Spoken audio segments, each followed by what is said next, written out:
Salam sejahtera Bapak Ibu serta saudara-saudari semua. Untuk memulai renungan tentang firman Tuhan ini, mari kita bersatu di dalam doa.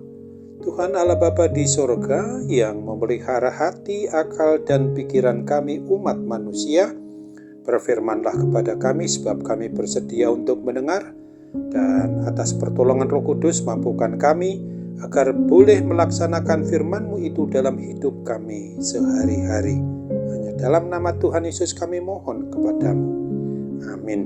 Sebagai nas renungan firman Tuhan pada hari ini diambil dari 2 Tesalonika 2 ayat 9 dan 10 yang berbunyi, kedatangan si pendurhaka itu adalah pekerjaan iblis dan akan disertai rupa-rupa perbuatan ajaib, tanda-tanda dan mujizat-mujizat palsu dengan rupa-rupa tipu daya jahat terhadap orang-orang yang harus binasa karena mereka tidak menerima dan mengasihi kebenaran yang dapat menyelamatkan mereka.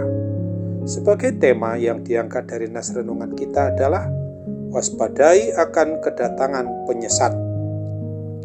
Ada banyak sekali di antara kita umat yang sudah mengaku beriman percaya kepada Kristus, yang menurut mereka sudah paham akan firman Tuhan ini, sehingga mampu menolak ajakan seseorang untuk pergi ke dukun yang biasanya disebut orang pintar, yang katanya mampu untuk menyembuhkan berbagai jenis penyakit yang tidak dapat disembuhkan dengan cara pengobatan klinis. Akan tetapi apabila pada waktu ada anggota keluarga kita yang mengalami sakit yang sangat berat, di mana dokter sudah menyatakan tidak sanggup lagi, kemungkinan besar masih ada saja juga di antara kita yang tergoda untuk membawa anggota keluarganya yang sakit itu untuk berobat kepada orang pintar atau dukun agar dapat disembuhkan. Semua ini dapat terjadi dilandasi oleh suatu alasan, oleh karena sangat mengasihi anggota keluarga yang sakit tersebut.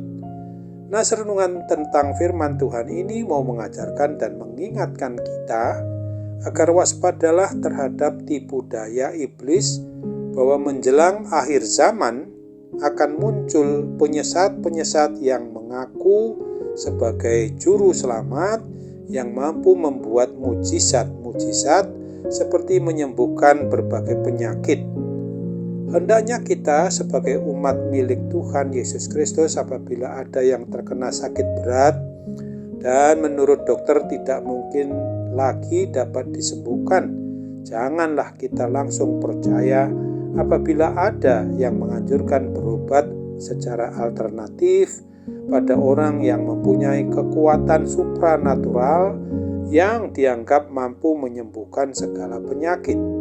Kiranya kita mengujinya, apakah orang tersebut pengikut Kristus yang setia atau bahkan tidak mengenal Tuhan Yesus Kristus sama sekali. Apabila orang tersebut tidak mengenal Tuhan Yesus, janganlah kita mau berobat kepadanya, karena kekuatan supranatural tersebut pasti dari roh antikristus, dari kuasa iblis dan setan-setan. Begitu kita tertipu mau berobat pada orang tersebut, maka iblis akan membelenggu kita dan anggota keluarga kita yang diobati itu untuk dijadikan sebagai hambanya, sehingga kita pasti kehilangan keselamatan yang telah dianugerahkan oleh Tuhan Yesus Kristus.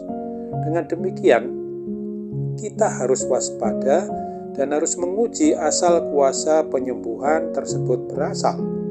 Kalau berasal dari roh-roh antikristus, maka hendaknya jangan sampai kita tertipu karena ingin sembuh saja. Hendaknya kita mampu berserah secara total kepada Tuhan Yesus Kristus. Seandainya kita atau anggota keluarga kita tidak dapat sembuh dari gangguan sakit penyakit, biarlah kita meninggalkan dunia ini, tetapi tetap dalam naungan kasih Tuhan, tetap mempertahankan iman percaya hingga akhir hidup. Nas renungan tentang firman Tuhan pada hari ini jelas mau mengingatkan kita sebagai orang yang sudah mengaku sebagai orang yang beriman percaya kepada Kristus, agar kita tidak selalu ingat memohon pertolongan dan bimbingan Roh Kudus agar Dia berkenan untuk menguatkan iman percaya kita, supaya tidak jatuh ke dalam dosa, dan kita harus terus berharap untuk dengan sungguh-sungguh meminta tolong adanya kesembuhan atau mujizat-mujizat lain pada roh-roh penyesat dalam wujud orang pintar atau paranormal. Biarlah seandainya kita sakit berat sekalipun lalu meninggal, kita akan meninggal dalam Tuhan dan akan ikut Dia ke surga. Dan seandainya Tuhan mengizinkan kita sembuh, biarlah kesembuhan kita itu hanya kita persembahkan untuk pujian dan kemuliaan nama Tuhan Allah yang hidup. Ingat pula akan apa yang ditulis di dalam Filipi 1 ayat 21 ini. Karena bagiku hidup adalah Kristus dan mati adalah keuntungan. Amin. Sebagai bagian dari renungan ini, mari kita tutup dengan doa. Bapa di surga, terima kasih untuk perenungan firman Tuhan yang boleh kami lakukan pada saat ini, di mana kami sudah diingatkan supaya kami tetap mewaspadai akan kedatangan roh-roh penyesat yang dilakukan oleh si pendurhaka, yaitu pekerjaan iblis setan-setan yang akan disertai juga dengan rupa-rupa perbuatan ajaib, tanda-tanda dan mujizat-mujizat yang palsu sifatnya, dengan rupa-rupa tipu daya terhadap kami orang-orang yang sudah mengaku percaya kepada Kristus sekalipun dapat saja terpengaruh, supaya kami jangan ikut binasa karena menerima akan ajakan mereka yang sesat itu. Kami bersyukur karena pada saat ini juga kami masih beri kesempatan untuk menikmati hidup, tetapi jangan sampai kami menuruti akan keinginan-keinginan yang sifatnya memberontak atau tidak lagi beriman percaya satu-satunya kepada Tuhan Yesus. Apabila juga ada sakit penyakit yang saat ini sudah begitu lama kami derita, kami tetap percaya bahwa Tuhan campur tangan melalui sarana obat dan perawatan oleh diagnosa dokter dan semua yang memperhatikan kami untuk mendoakan kami. Kiranya Tuhan terimalah harapan dan doa kami itu semua. Tuhan sempurnakan dan kabulkan saja hanya menurut kehendak-Mu, karena kami hanya bersembah sujud memohon dalam nama Tuhan Yesus.